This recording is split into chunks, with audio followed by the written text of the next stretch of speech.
Bonjour à tous, bonjour, j'espère que vous allez très très bien. Aujourd'hui, nous allons parler des 10 attitudes à adopter lorsque vous attendez quelque chose de la vie ou lorsque vous demandez quelque chose à la vie. 10 attitudes à adopter pour pouvoir être gagnant dans le cours de votre vie. Alors, je tire ces 10 attitudes dans le livre de Think Like a Billionaire de Scott Anderson. C'est un livre que j'ai vraiment aimé. Après sa lecture, j'ai compris vraiment beaucoup de choses. Et je crois que c'est là le déclic alors. Et c'est là que j'ai compris que ce n'est qu'une question de perception et pas une affaire d'argent ou de quoi que ce soit, mais c'est une question de perception. Et c'est ça seulement la différence entre le riche et le pauvre, la perception. Le riche voit les choses d'une autre manière, le pauvre voit les choses d'une autre manière. Donc nous allons parler des 10 attitudes sans plus tarder et je vais vous demander à rester scotché dans ce podcast jusqu'à avoir les 10 attitudes au complet. Car la neuvième attitude, c'est une attitude que j'aime moi-même très bien. C'est une attitude vraiment que tout le monde doit avoir dans son carnet de notes. Alors, pour la première attitude, c'est de croire en Dieu. La croyance en Dieu, il faut croire en Dieu. Il faut croire que Dieu le fera parce que nous ne sommes pas là sur terre par notre propre volonté ou soit par notre propre oui, par notre propre volonté, on va le dire. Donc, il y a toujours une force derrière ou bien une grande personne derrière qui a voulu qu'on soit là. Donc, il faut croire en cette personne. Alors, c'est ça la première attitude à adopter. Il faut croire en Dieu. La deuxième attitude, c'est de croire en soi. La croyance en soi, il faut croire que c'est possible que nous le faisons. Il faut croire en ces attitudes. Vous pouvez avoir le meilleur pistolet ou soit le meilleur fusil de l'artillerie, mais si vous n'arrivez pas à croire en vous, à croire que c'est possible à l'utiliser, on viendra vous braquer parce que vous l'avez, mais vous n'avez pas bien, vous n'avez pas bien servi avec, ou soit vous ne vous avez pas bien défendu avec. Donc, il faut croire en vous. C'est ça, la croyance en soi est très évidente dans le parcours sur cette terre, soit dans le parcours de tout un chacun de nous. Et ça fait allusion à une histoire ou à une anecdote que j'ai eu à voir, ou bien j'ai lu dans un document. On parlait d'un homme qui avait acheté une voiture 7 chevaux, 7 chevaux, je crois que c'est une Ferrari ou quelque chose comme ça, à 7 chevaux. Mais cette personne a utilisé que les 2 chevaux de la voiture, les 2 chevaux de, du devant parce que les 5 chevaux étaient à l'arrière. C'était comme du turbo. Donc ça pouvait permettre à la personne de filer vraiment énormément pour arriver à destination. Et lorsque la personne a roulé dans tout son parcours, elle a roulé avec les 2 chevaux. Et un jour, elle a amené la voiture au niveau du garage pour qu'on révise un peu, on revoit les trucs, on l'a demandé que les 5 chevaux du derrière n'ont pas été touchés pendant des années. Qu'est-ce qui est arrivé? Il n'a pas touché. Il disait qu'il ne savait pas, bien sûr, mais que lorsqu'il achetait, on l'avait écrit dans la notice. Donc, ça me fait quand même penser à nous. Il y a des gens qui sont là parmi nous, vous allez voir, qui ne vont pas utiliser le potentiel, leur plein potentiel sur cette terre. Et c'est un peu dommage de gaspiller ou soit d'avoir 7 chevaux et de ne pas utiliser les 7 chevaux et d'utiliser 2 chevaux seulement dans les 7 chevaux. Et ce n'est pas vraiment quelque chose qui nous permettra d'être très rentable ou soit d'être productif. Donc c'est ça, croire en soi. La troisième, alors nous allons dire, c'est de voir les opportunités.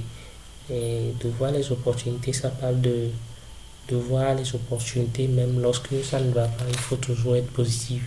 Il faut savoir que même dans les moments les plus sombres, il y a toujours une opportunité ou soit il y a quelque chose de bonheur dans le malheur.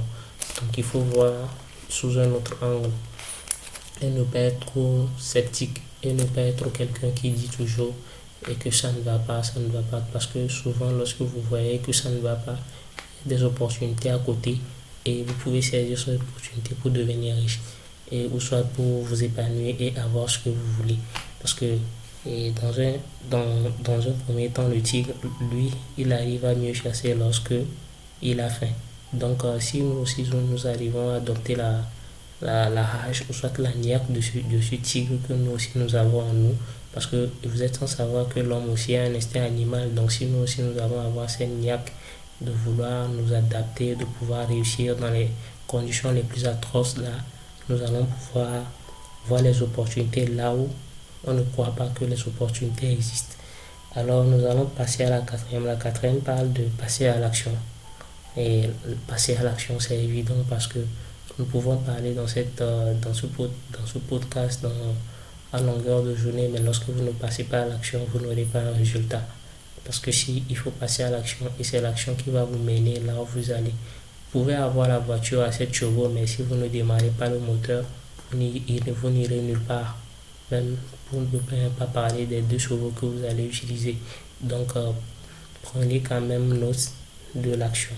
Et il est évident aussi de passer à l'action car, je vais prendre un exemple, si vous avez 100 portes qui sont devant vous et on vous disait que votre richesse se trouve dans une de ces portes, quelle attitude adopterez-vous? Vous allez ouvrir la première porte et patienter. Si vous ne trouvez pas la richesse, vous allez passer 2 jours encore ou 3 jours à attendre, ou soit à vous morfondre dans votre coin, après réussir après 1 an, après 2 ans à la deuxième porte, ou soit vous allez ouvrir rapidement, échouer rapidement, ouvrir, ne pas voir la richesse, passer à la deuxième, passer à la troisième, passer à la quatrième jusqu'à atteindre la centième, ou soit même la 99e pour voir votre richesse. C'est à peu près le même jeu, mais si vous ne passez pas à l'acte, vous ne pourrez pas ouvrir la porte. Donc nous allons dire que c'est comme ça, l'action est cruciale dans le développement, ou soit dans l'attirance de ce que nous voulons vers nous.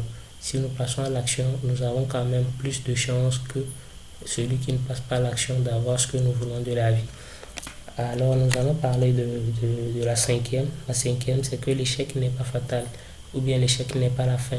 Si vous passez à l'action et que ça ne donne pas, comme je l'ai dit précédemment, si vous ouvrez la première porte et vous n'avez pas trouvé le bonheur ou la richesse que vous voulez, ce n'est pas quand même la fin. Il va falloir passer à la deuxième porte. Et la deuxième porte, même si elle n'est pas toujours la bonne, on passe à la troisième porte. Je crois que ce point a été énuméré par Thomas Edison, qui a fabriqué l'ampoule électrique qu'aujourd'hui nous utilisons. L'ampoule électrique a été fabriquée par Thomas Edison avec plus de 999, je crois, essais. Je crois, 999 essais. C'est la millième essai, ou bien je crois c'est ça, millième essai qui a été la bonne. Lorsque les autres le demandaient, il voulait essuyer encore la millième échec, ou bien le millième échec. Il a dit non, qu'il a trouvé 1000 moyens, 999 moyens de pouvoir mieux faire l'ampoule électrique. Et voilà, la dernière, ou bien le dernier 1000, voilà, a donné la réponse qui est aujourd'hui notre ampoule électrique que nous utilisons avec une très grande échelle. Si Edison avait abandonné à la première fabrication, ou soit à la première et au premier essai, nous n'allons pas pouvoir vivre aujourd'hui dans cet éclairage que nous avons.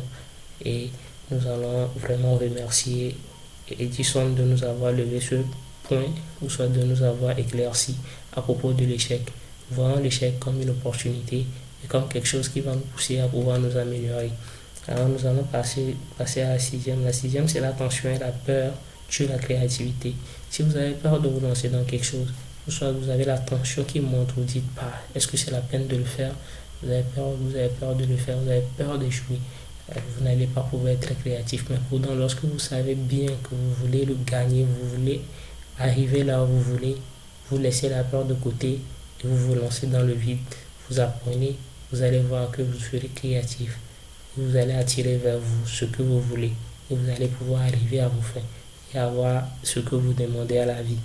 Soyez quand même quelqu'un qui lutte pour vaincre la peur et la tension, car ce n'est pas productif pour vous et ce n'est pas aussi bon pour la santé mentale que vous avez en tant qu'entrepreneur, ou en tant que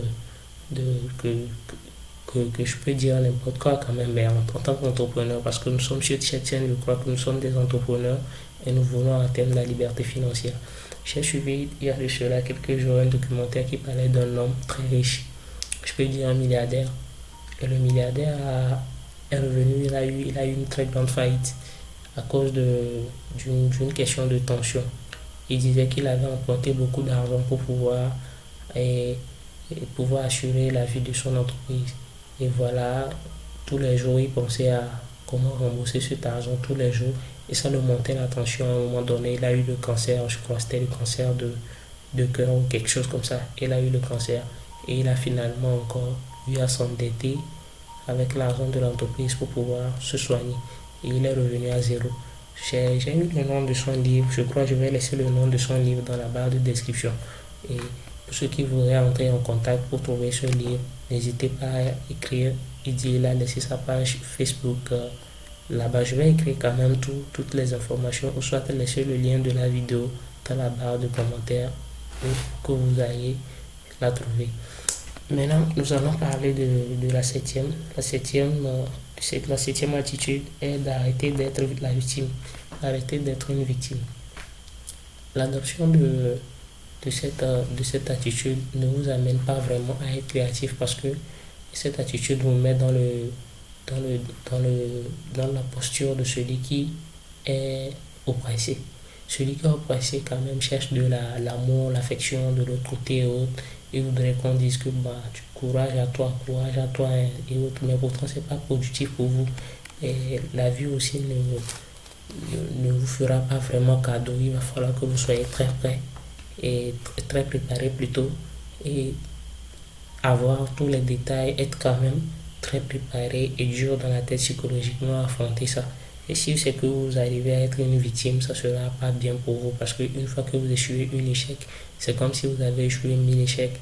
Mais si vous n'êtes pas la victime, vous agissez comme le prédateur ou soit quelqu'un qui vient gagner, vous allez voir que vous allez pouvoir vaincre lorsque les autres sont en train de se lamenter, vous allez rire et vous allez sortir gagnant.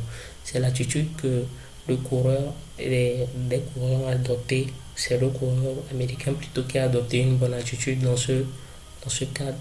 Et d'un jeu olympique où on parlait, on interviewait l'américain, le français et l'africain. On a interviewé le français. Le français a dit qu'il est très content d'être ici et passer ce jeu olympique.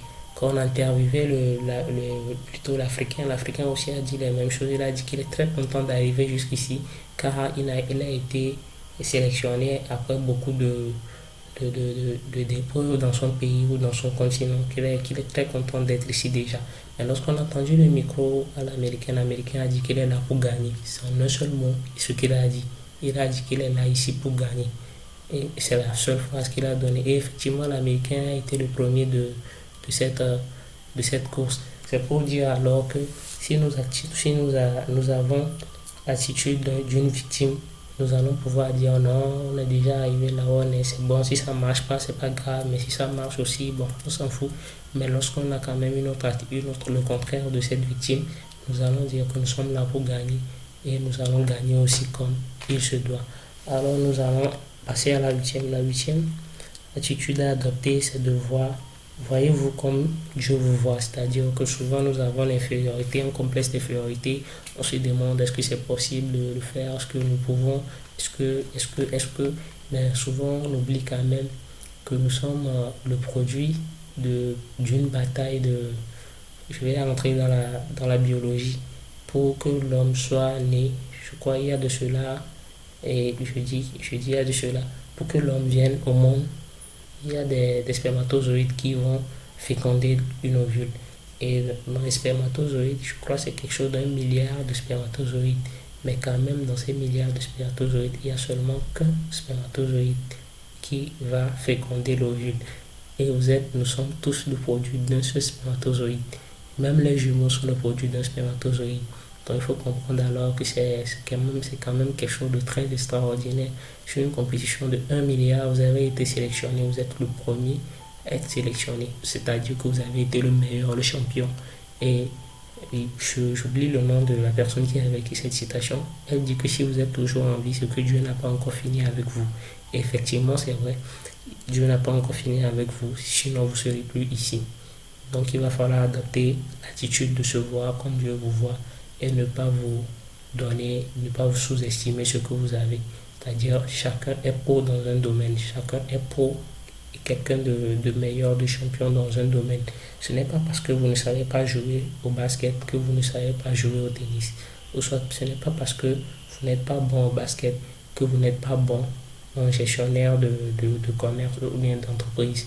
Ou bien ce n'est pas parce que vous ne savez pas écrire que vous ne savez pas et je peux dire quoi, vous ne savez pas préparer. Voilà, donc c'est quelque chose comme ça. Il y a toujours un domaine dans lequel vous êtes bien et vous êtes bon et vous êtes même le meilleur dans le domaine. Donc si vous arrivez à trouver ce meilleur, je crois que c'est déjà le chemin qui vous servira très rapidement pour pouvoir et arriver à accomplir vos rêves ou bien à arriver à vos fins.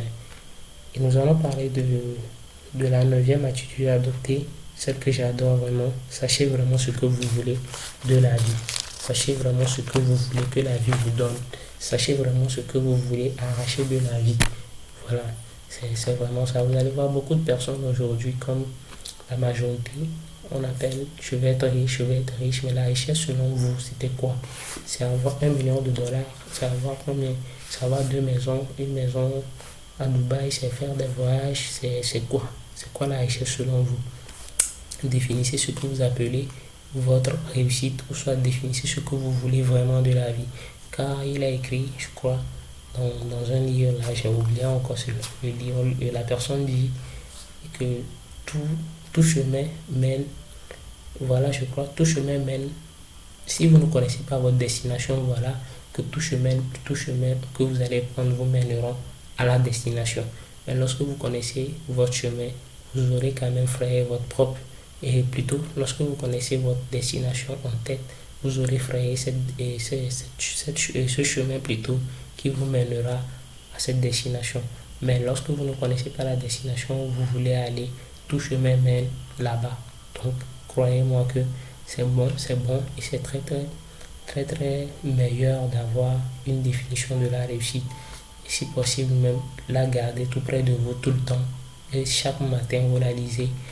Ça, vous la lisez. Si c'est par exemple, ce n'est pas seulement un seul point, vous pouvez diviser ça en 10 points et vous l'écrivez sur un bout de papier et que vous avez peut-être sous votre oreille. Lorsque vous vous levez, vous le lisez et vous faites tous les jours quelque chose qui vous rapproche un peu de votre objectif.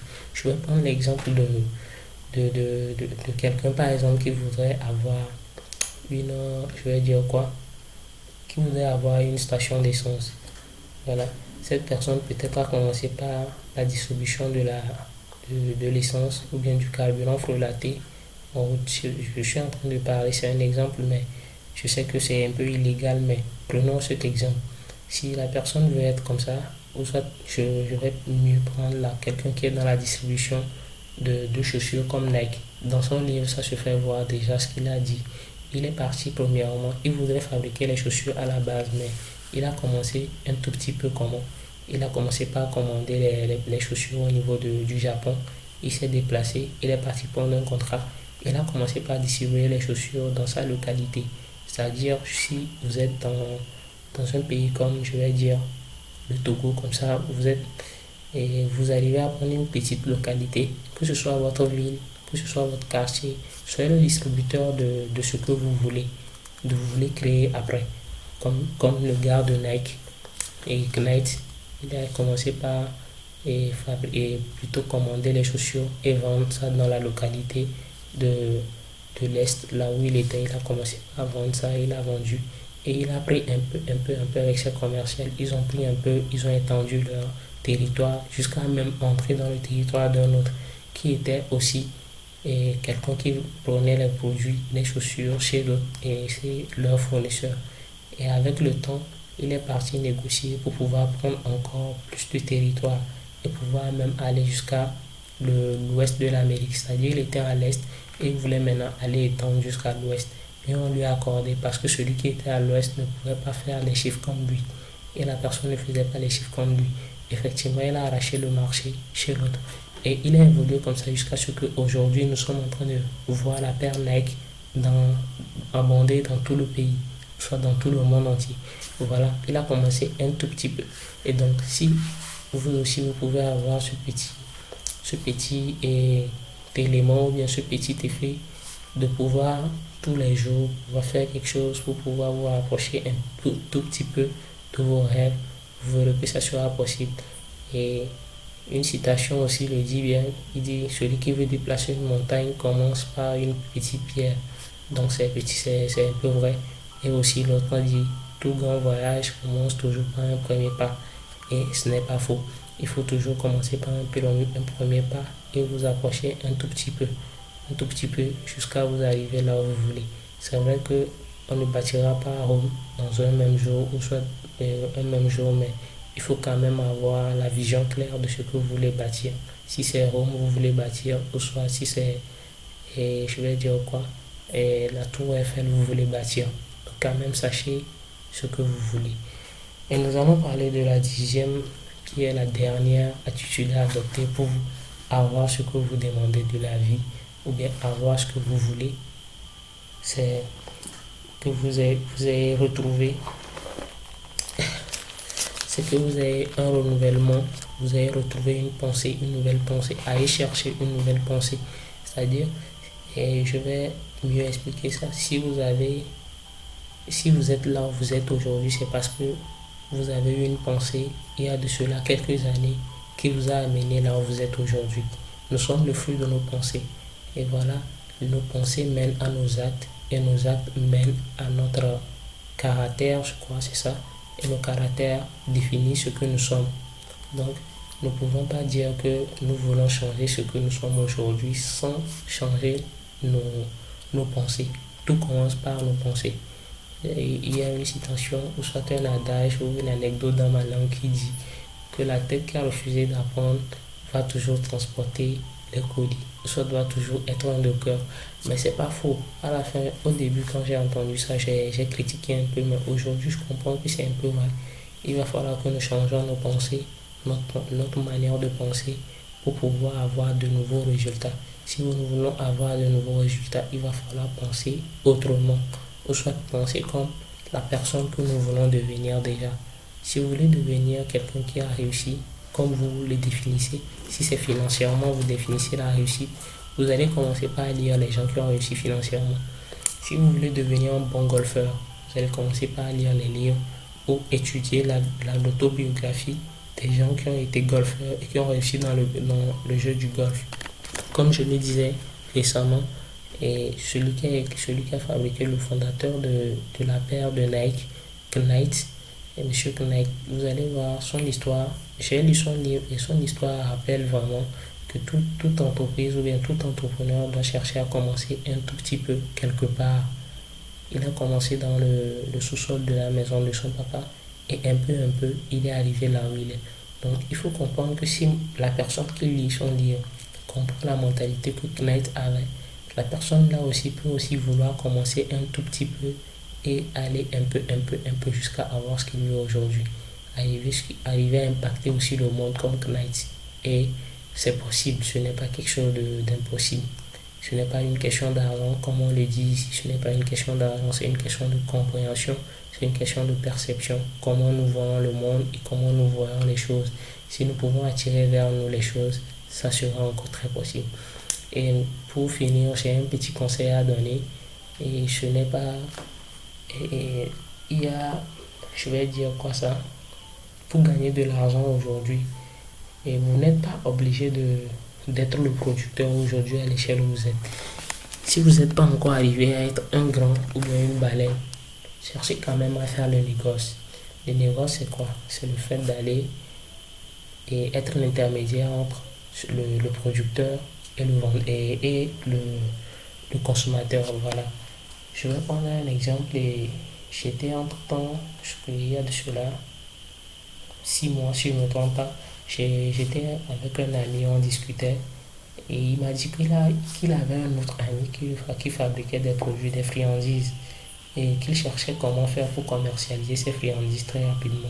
Et lorsqu'il m'a dit ça, je suis rentré à la maison, je me suis posé tout un tas de questions cette soirée. Je me suis dit comment je pouvais aider l'autre. C'est-à-dire, je me suis mis à la place de l'ami de mon ami pour pouvoir résoudre ce problème. Car moi, je me disais que s'il arrivait à résoudre son problème, demain aussi, je serai peut-être dans la même situation que lui, en fabriquant peut-être pas des friandises, mais peut-être un produit que je voudrais vendre. Disons peut-être des biscuits, soit des bonbons. Et si j'avais pu résoudre le problème de mon frère à propos des friandises, ce serait maintenant une simple réponse pour moi aussi. Ce ne sera plus très compliqué pour moi de résoudre ce problème parce que j'avais déjà résolu le problème dans le passé. C'est ça on avait dit de l'autre fois dans la vidéo précédente. L'intelligence et apprend de ses erreurs et le sage apprend des erreurs des autres. Donc si j'arrive à résoudre le problème de l'autre, alors ce ne serait plus encore, ce serait sage pour moi alors de résoudre les miens en me basant sur lui. Et nous allons parler maintenant de comment j'ai résolu le problème. J'étais parti le voir, je lui ai dit de me donner les friandises. J'ai pris un paquet de friandises et on a négocié. Les friandises, il les vendait à mon frère, à mon ami, à 1800. Donc moi, je lui ai dit que j'allais le prendre les friandises, mais j'allais le prendre à un prix de 1750. Et lorsque j'allais revendre, et ceux qui vont revendre sur le marché, car dans les friandises, celui qui le revendait, il revendait le paquet, il avait un bénéfice de 400 francs. Les friandises étaient 20 et chacun, une friandise était à vendre à 100 francs.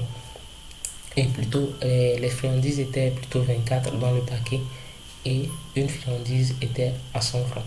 Et maintenant, lorsque le revendeur va revendre les friandises dans son magasin, lui, il a comme 400 francs sur un sachet de friandises. Donc, moi, j'étais parti le voir et je lui ai dit non. Moi, je préfère prendre ça à 1750 et moi, j'ai un bénéfice de 250. Effectivement, on s'est entendu et j'ai dit je vais quand même prendre le petit colis que j'avais pris, essayer de vendre avec le porte-à-porte et voir si je pourrais trouver des boutiques qui vont accepter commercialiser ce produit pour moi. J'ai trouvé le premier jour et zéro boutique. C'est un peu bizarre, vous allez croire que j'allais dire deux boutiques, trois boutiques, mais j'ai trouvé zéro boutique. On m'a dit non, non, non, non et encore non. J'étais vraiment énervé, mais bon, je me suis dit à la fin que bah, c'est le parcours de l'entrepreneur. On ne dit jamais oui au premier en même temps, au premier aux premières négociations. Donc il faut comprendre que on essaie encore et on essaie. Le premier jour, j'ai vendu, je crois, si ce n'est pas 250, j'ai vendu 250 car quelqu'un a pris les friandises, trois friandises et je l'ai laissé ça à 250 car c'était un prototype, on peut le dire comme ça. C'était un essai. Voilà. Et maintenant, le deuxième jour, j'étais sorti et j'ai trouvé quelqu'un qui acceptait de vendre ça dans sa boutique. Mais elle me disait qu'elle n'avait pas d'argent. Et j'ai dit, bah, c'est un peu dommage, mais qu'elle me donne le numéro. La personne m'a donné son numéro. C'est une personne de boutique, c'est une boutique. Et donc, je suis rentré à la maison avec le numéro. Et je me suis demandé, bah, comment je pouvais faire pour être très rentable juste avec des numéros que j'ai pris chez cette personne. Et voilà, je suis rentré dans les calculs. Parce que pour avoir une liberté financière, n'oubliez pas, c'est une question mathématique. Si vous gagnez 1000 francs par jour, calculez ces 1000 francs par jour en enlevant vos dépenses journalières. Si c'est 500 vous bouffez en journée, enlevez et les 500 restants, calculez fois le reste et mettez ça de côté. Vous verrez que vous aurez vraiment une marge d'argent à côté et vous atteindrez votre liberté financière. Donc, ça m'a permis de me ressourcer, de me demander bah, si je pouvais livrer des stocks de ces friandises à des boutiquiers vraiment, vraiment à grande échelle, comment j'allais faire. Et j'ai commencé par chercher les numéros des magasins et directement je contactais certains magasins par téléphone et j'ai négocié avec eux. Et lorsqu'ils acceptaient, s'ils acceptaient maintenant de me voir, parce que j'envoyais les photos des friandises par WhatsApp et ils voyaient tout. S'ils sont d'accord de me voir, je venais en même temps. Et même s'ils ne sont pas d'accord, parfois je leur dis que je viendrai quand même, je dégote quand même un rendez-vous avec eux. Et je venais, je discutais avec eux, je leur montais les friandises. Donc, supposons sur 50 boutiques, et on pourrait vendre 10 friandises, 10 sachets de friandises, donc ce qui allait me faire 2500 francs par les 10 paquets par boutique. Donc les 10 paquets fois les 10 paquets plutôt fois les 250 qui font 2500. Donc c'est ce que je gagne comme bénéfice par boutique fois maintenant les 50 boutiques. Donc ce qui va faire quelque chose de, je crois, nous allons faire les calculs. Voilà. Dans les 50 boutiques maintenant fois les 2500, voilà, ce qui allait me faire 125 000 francs. Voilà, les 125 000 francs, donc c'est pas moi ça, parce qu'il faut enlever aussi le déplacement du personnel qui va aller les livrer les 10 paquets, les 10 paquets par jour, ou soit les 10 paquets par mois, si on va le dire, parce que je sais qu'on va quand même faire plus que ça.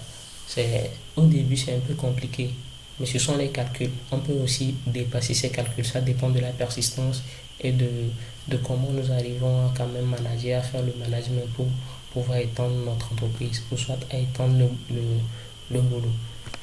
Avec ça, si c'est que j'arrive encore à multiplier ces 500 et ces 50 boutiques, j'arrive à leur faire et élargir sur le territoire, vous allez voir, si on le multiplie par 10, donc on se retrouve maintenant à 120. Et je dis comme voilà, on va le faire ensemble. Ça va faire 1 250 000 si je ne me trompe pas. Voilà, 1 250 000 francs par mois et c'est possible. Il faut juste quand même manager et comprendre comment ça fonctionne. Donc, c'est en disant que j'ai compris maintenant, comme le gars de Nike, Knight, qu'il est bon, qu'il est préférable que j'arrive à former une communauté et j'arrive à être le moins intelligent parmi les plus intelligents et qui me permettront de gagner avec leur expérience, avec leur manière de pouvoir et aller très loin parce que eux aussi ils arrivent à être très intelligents que moi, ils me pousseront à aller plus loin, à aller plus au-delà de mes limites. Donc c'est ce que je compte faire maintenant et je vous exhorte aussi, vous qui êtes des abonnés aussi à cette chaîne, de penser aussi à pouvoir adopter des stratégies comme ça, même ne serait-ce que des petits produits, même si c'est du chewing-gum, même si c'est du crayon, que vous arrivez à trouver quelqu'un qui va vouloir ce crayon, trouvez celui qui fabrique le crayon et aller négocier une petite marge. Essayez d'étendre le business à une petite échelle, même à 10. Commencez par 10 avec une échelle à 10. Commencez par 20 si vous savez que vous pouvez maintenir les 20 et allez-y au-delà si vous arrivez à être productif avec ça. Allez-y au-delà. Et aussi ne mettez pas la charge sur vous seul. Prenez des personnes, déléguez les tâches que vous savez que vous ne pourrez pas tout faire. Donc déléguez les tâches aux autres et vous y arriverez. Merci beaucoup d'avoir suivi cette vidéo ou d'avoir écouté ce podcast jusqu'ici. Merci et à la prochaine.